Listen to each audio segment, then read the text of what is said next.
জীবনে যতদিন শুক্রবার পাবেন 4টা আমল করতে ভুল করবেন না।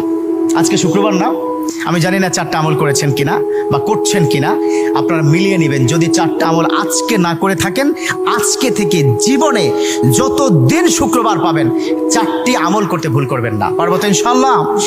ইনশাআল্লাহ। 1, দুরূদ পড়া। আমার বিশ্বনবী দুরূদ সম্পর্কে কত অসাধারণ কথা বলেছেন।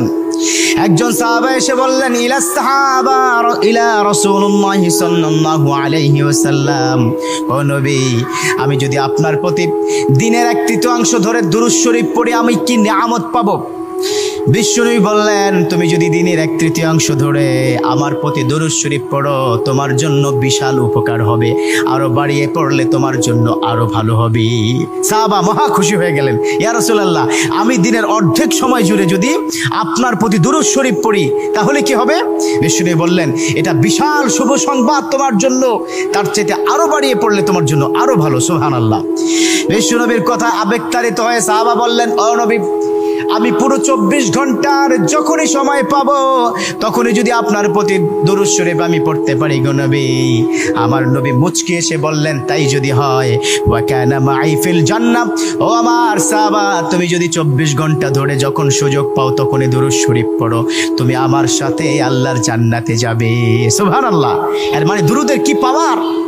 দুরূদ এত অসাধারণ। কেউ যদি মান করা দুরুদান, যে ব্যক্তি দুরূদ পড়বে আল্লাহ পাক তার মর্তবা, তার মর্যাদা 10 গুণ বৃদ্ধি করে দিবে। সুবহানাল্লাহ পড়েন। যে ব্যক্তি দুরূদ শরীফ পড়বে আল্লাহ পাক তার আমলনামা থেকে 10টি বদ আমল কেটে দিবে। সুবহানাল্লাহ পড়েন।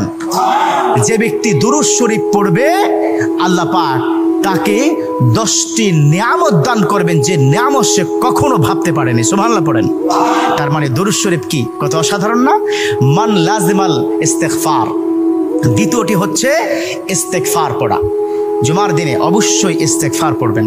ইস্তেগফার কত অসাধারণ কথা। মান লাজিমাল ইস্তেগফার, যে ইস্তেগফারটাকে লাজিম করে নেয়, অর্থাৎ কথায় কথায় সময় পেলে আস্তাগফিরুল্লাহ আস্তাগফিরুল্লাহ আস্তাগফিরুল্লাহাল্লাযী লা ইলাহা ইল্লা হুয়াল হাইয়ুল কাইয়্যুম ওয়া আতুবু ইলাইহি। কোথাও ভুলে হয়তো একটু ফেসবুকে কোন একটা নারীর ছবি চলে আসলো, আস্তাগফিরুল্লাহ স্কিপ করে দিল। এরকম ইস্তেগফার যে ব্যক্তি লাজিম করে নিল, কথায় কথায় সুযোগ পেলে যে ইস্তেগফার পড়ে, আল্লাহ পাক তার পিছনের গুনাহগুলো ক্ষমা করে দেয়। সুবহানাল্লাহ।